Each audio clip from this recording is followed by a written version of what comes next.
This week we're watching K-pop Demon Hunters, also known as My Little Soda Pop. Hi readers, I'm Jordan. And I'm Katie. And welcome to Not Another Heroine, the book pod where we celebrate the heroines we love and roast the ones we don't. We'll be your TBR FGMs. Fairy godmothers. And find you the best 5-star reads, the spiciest romance, and save you from the overhyped DNFs. So grab your favorite drink and get cozy. Welcome to Season 3.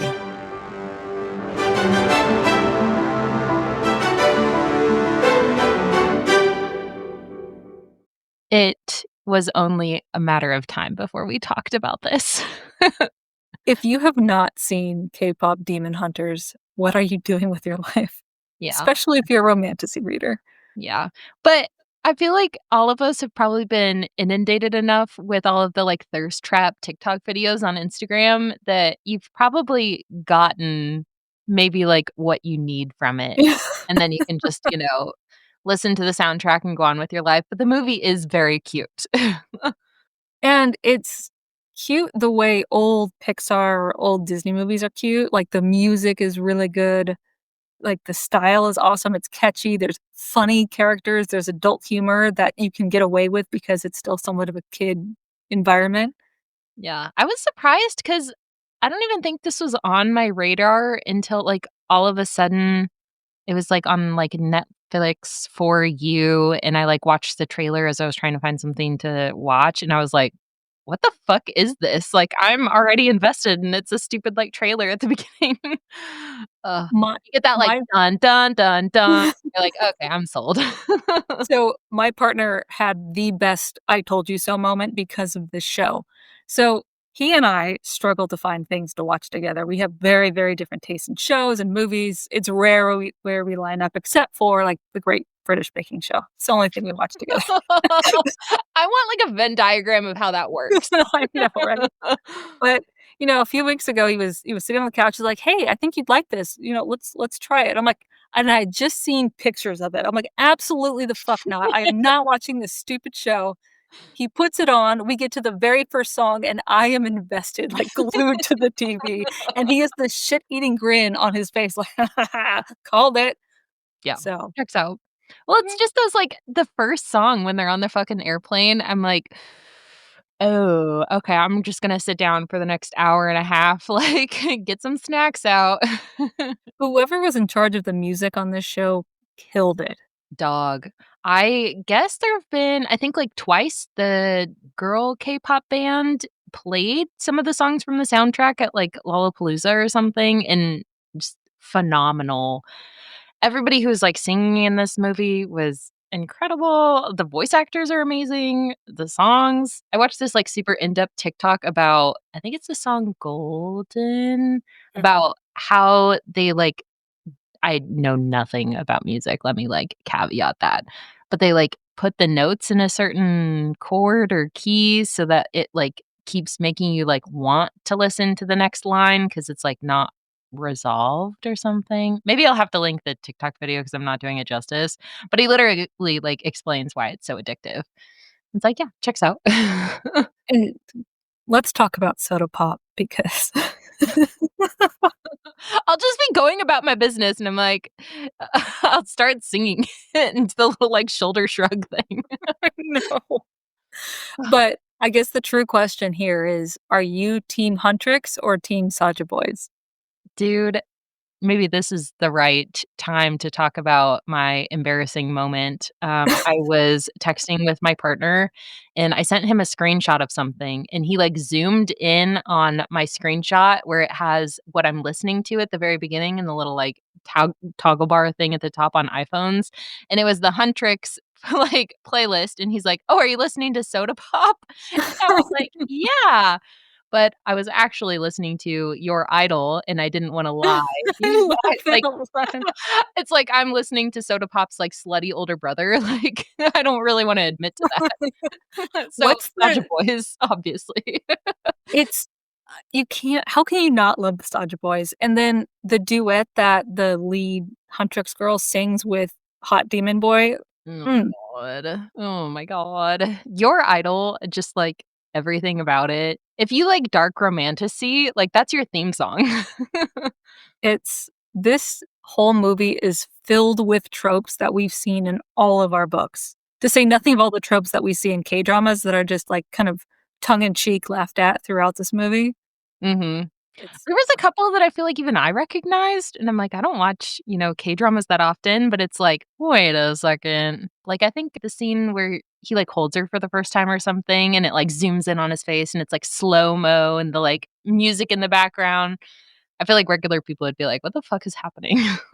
but if you've even like, seen 1 or 2 K-dramas, you would recognize what they're kind of, pointing at throughout the movie. It's really funny. Mhm. But I think my favorite character is the pet tiger. Oh, yeah. With his, like, psychotic little smile. It reminds me of my dog, just the way he continuously, like, knocks the pot of like, the potted plant over and over again. I'm like, "That little shit, that's exactly what mine does." Yep, same, I feel that. I also like the little, like, pigeon and his cute little, like, hat. Mhm. Adorable, I love it. Okay, so for everyone who is some by some miracle not seen this movie, we will talk about what happens, and then hopefully our description will convince you to finally make the right choice and watch this. Mhm. Yeah, because even if it's, like, marketed for, like, kids or preteens or whatever, this is such a movie, like, you can watch it any age. You're probably gonna enjoy it more almost as an adult. Mhm. Just because some of the dialogue is definitely meant for older audiences. Mhm, I could see that. So, our background here is a trio of female musicians through the years have defended the world from the presence of demons. And they do this by using their voices to power a magical shield. So, the premise is a little corny, but it's meant to be.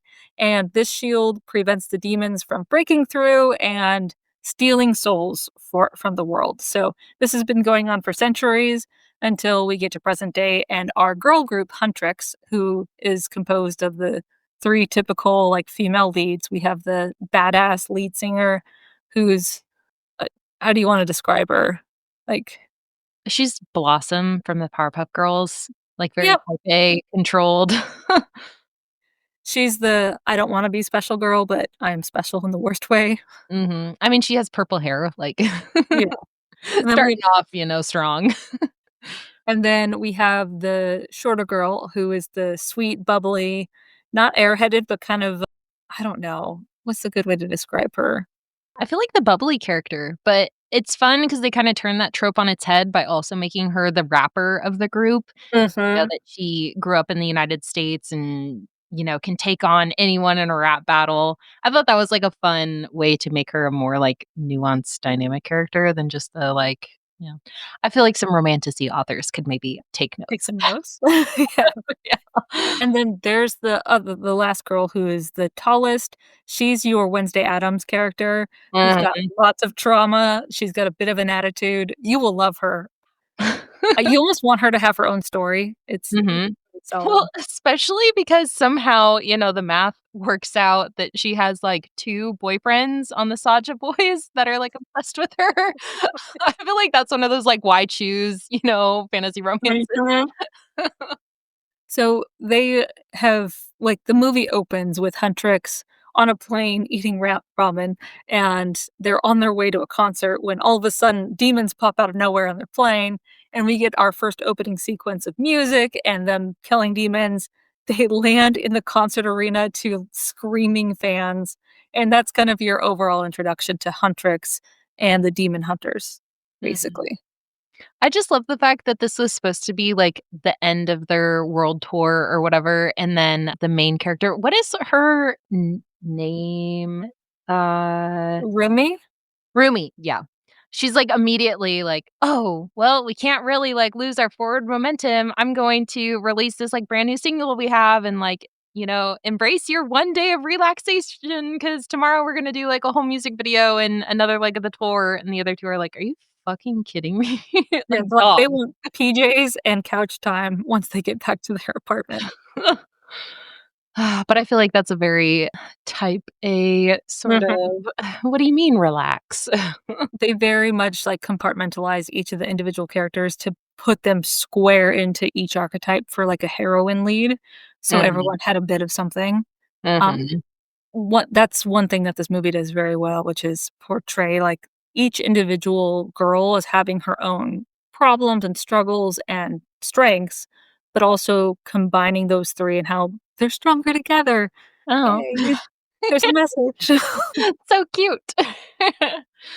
Because they after that, they, like, release the single, it immediately goes viral or whatever, and they go to do a concert, and then Rumi is struggling with her voice, yeah. Which and this is I the stress of that scene, like, because it's like, you can't just undo that in the 21st century, like, where we are with social media and stuff, like, if you release it, like, you better lip sync, girl, like, Mhm. I don't know how that's gonna work.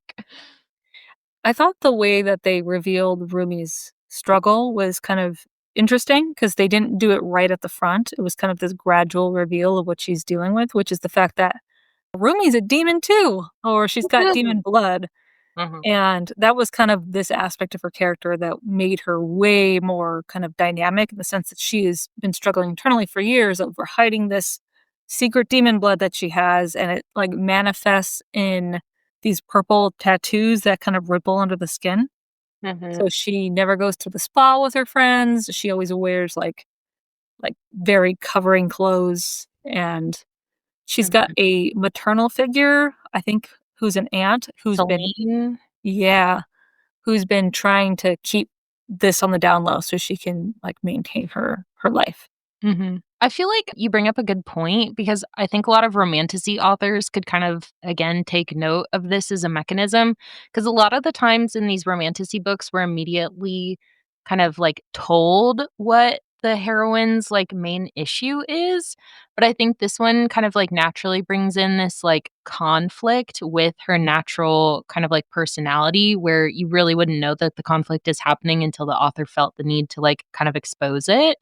I feel like it's a very, like, expert, plot mechanism, character development, character arc that a lot of times it's just like you're immediately spoon-fed the issue and you're like, "Okay, well, there it is. That's our problem."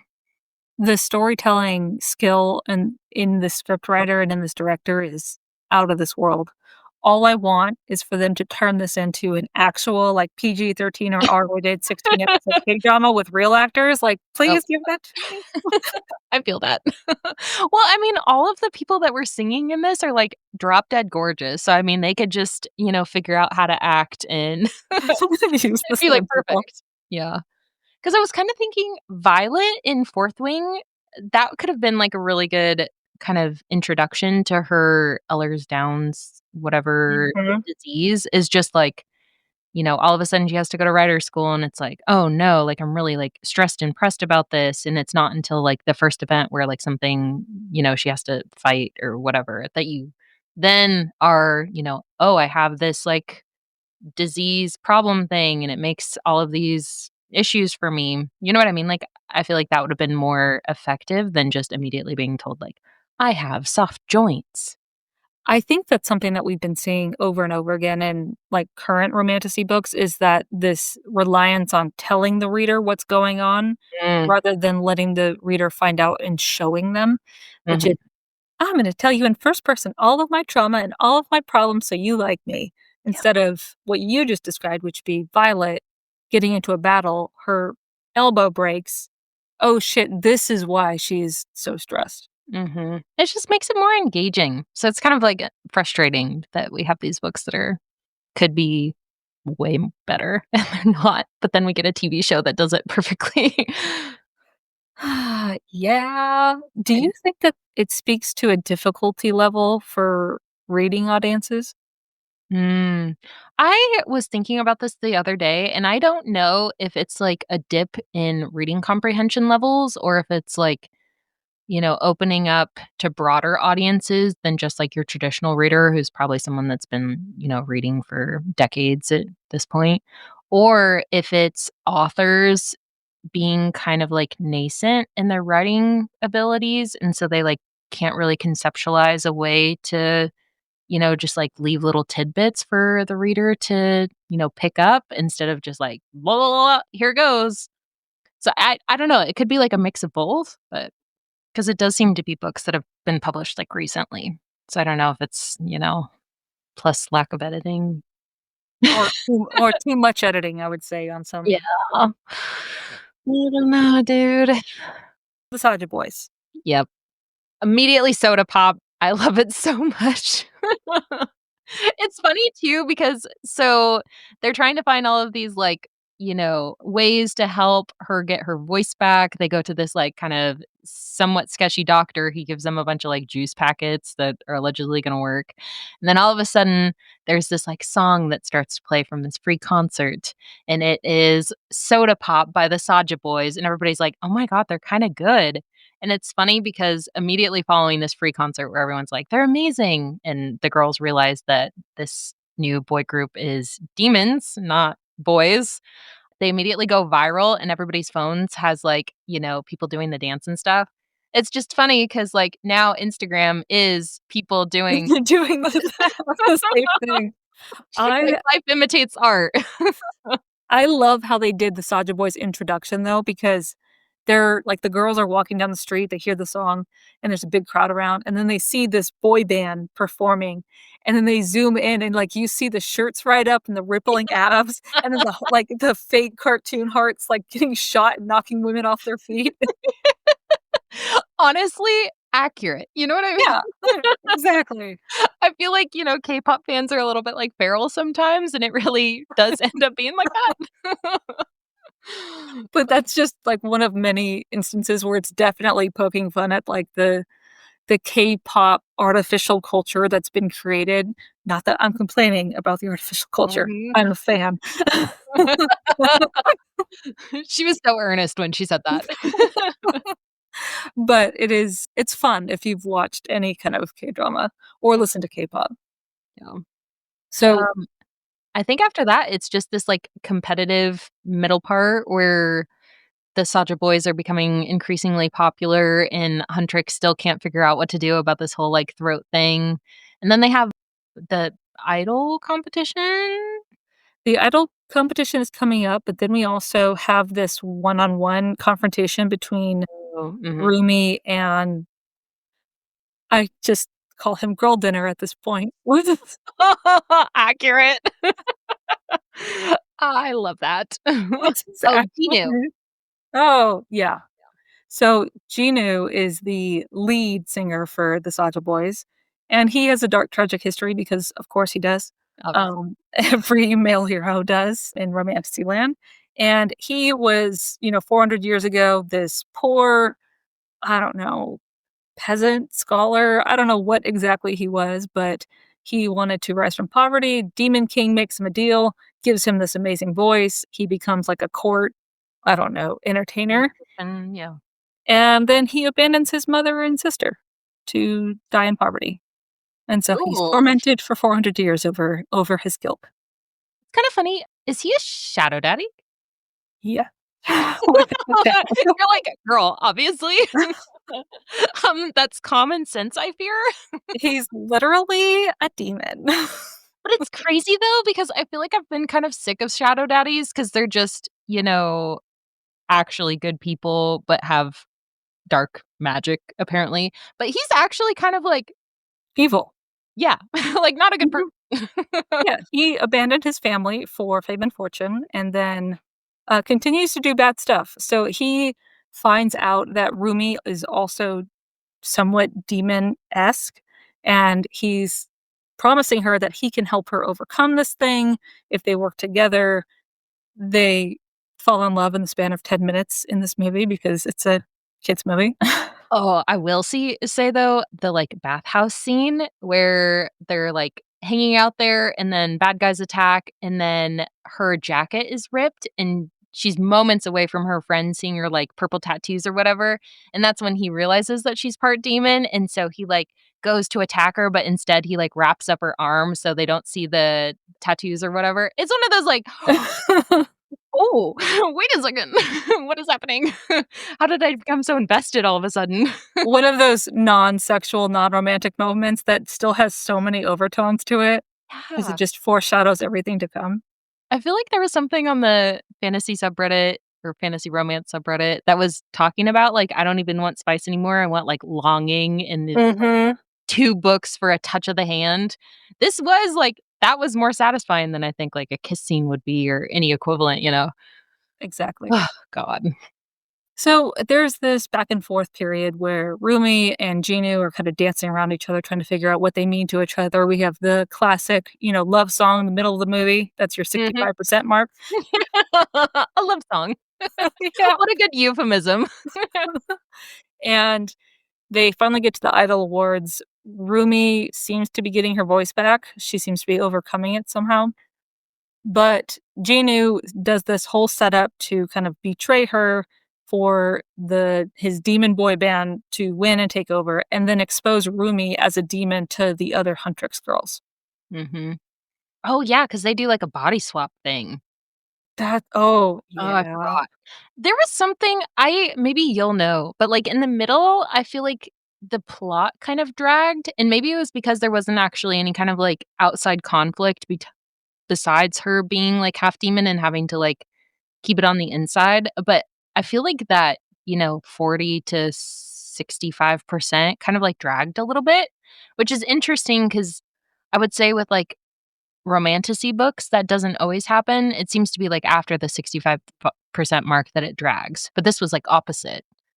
I think that's because for this format, you have to condense the plot so much, so the timing gets off because Mhm. our I guess, culmination of the relationship piece between Ginu and Rumi happens earlier than you would want in a normal romantasy story.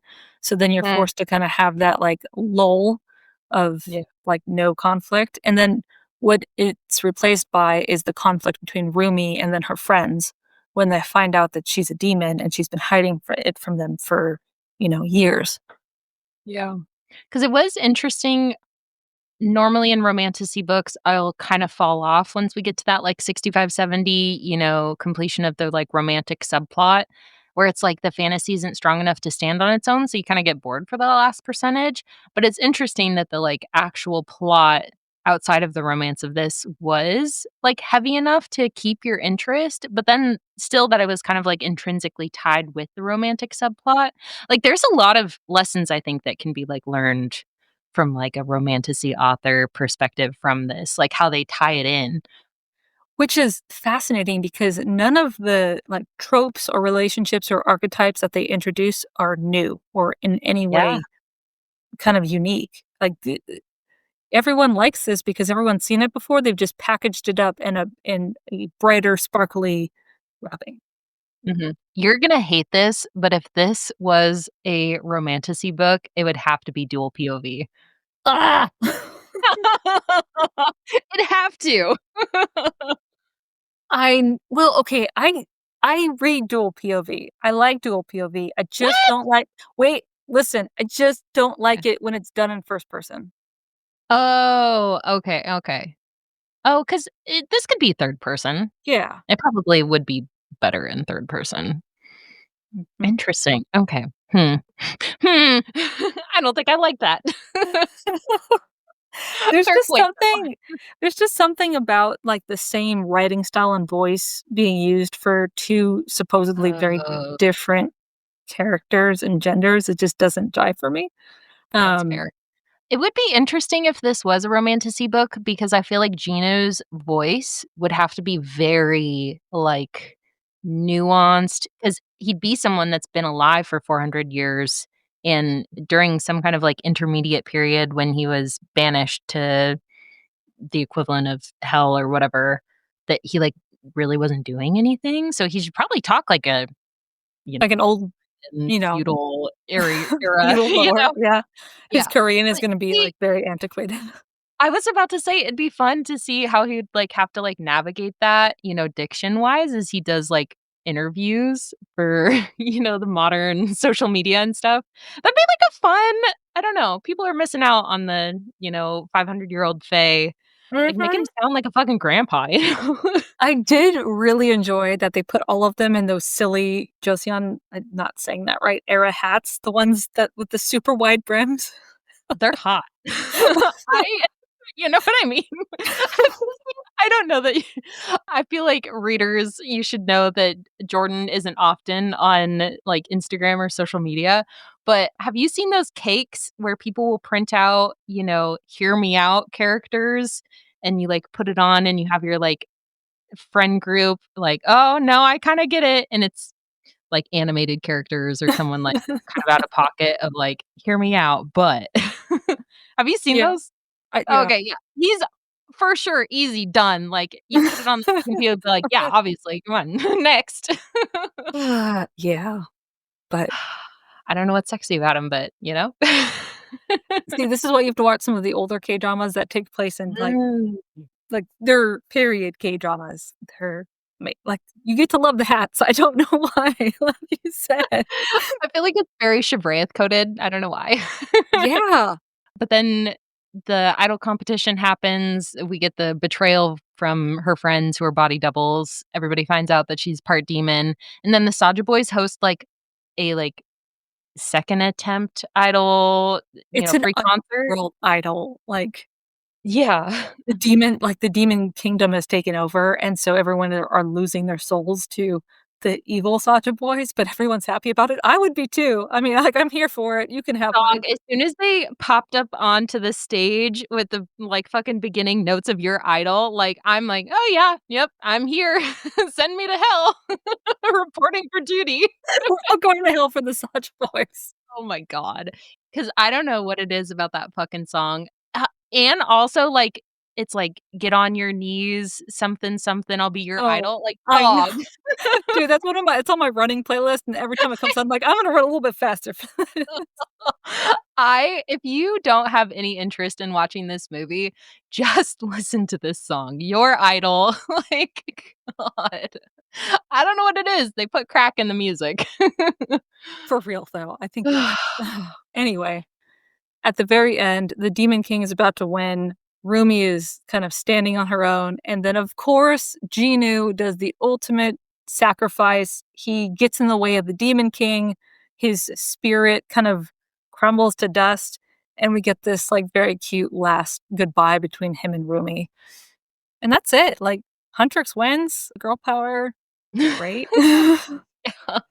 I will say I was a little bit surprised that they didn't have, like, a happy ending necessarily from, like, a romance side.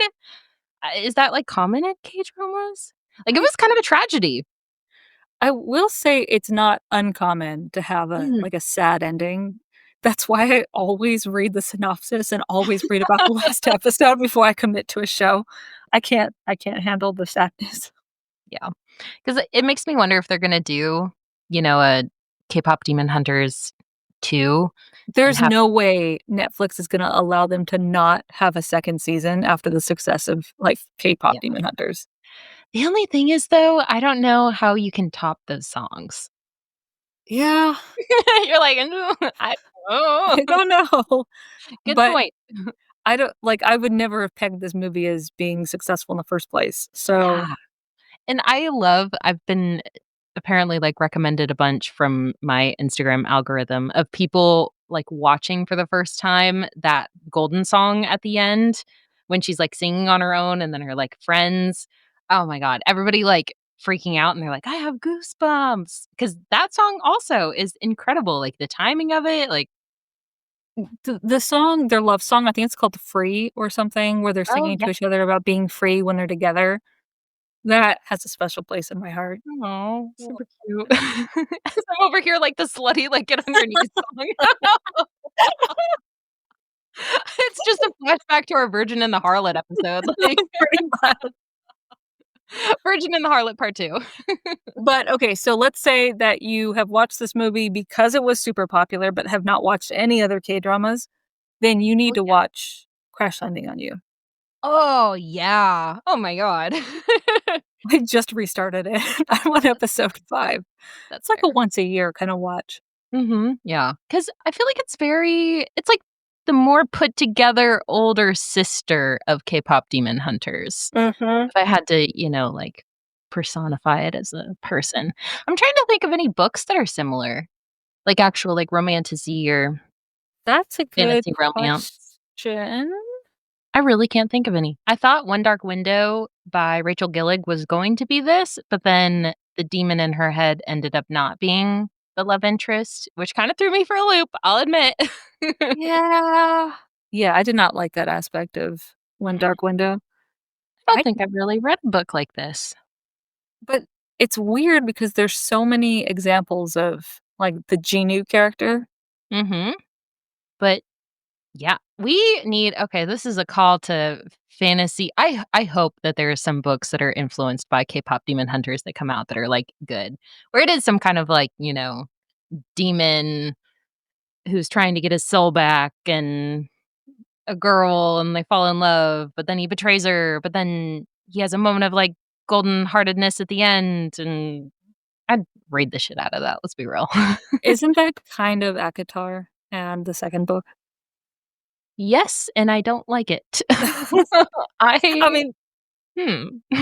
not my first choice for comparisons to this movie, but That is I think pretty similar, isn't it? I just don't like Hmm. the era that much. Like, Rumi's a better character. Well, yeah, because she has, like, actual complexity. Mhm.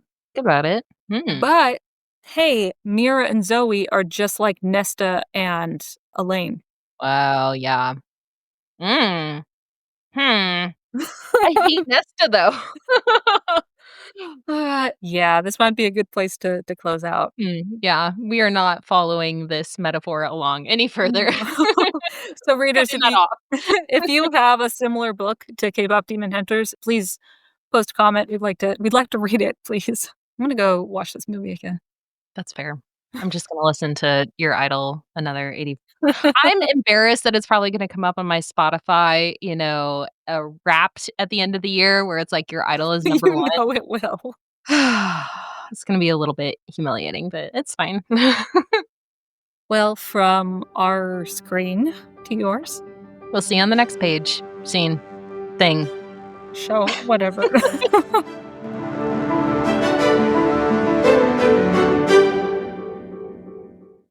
Hi, readers. Like what you've been hearing? Check out the Spice Archive at notanotherheroine.com to see all of our reviews and ratings. And if you'd like to support our growing library, find us on Patreon and get access to exclusive bonus content. If you'd like to just listen, we post new episodes every Monday and Wednesday on Spotify, Apple, and Amazon. Thanks for listening.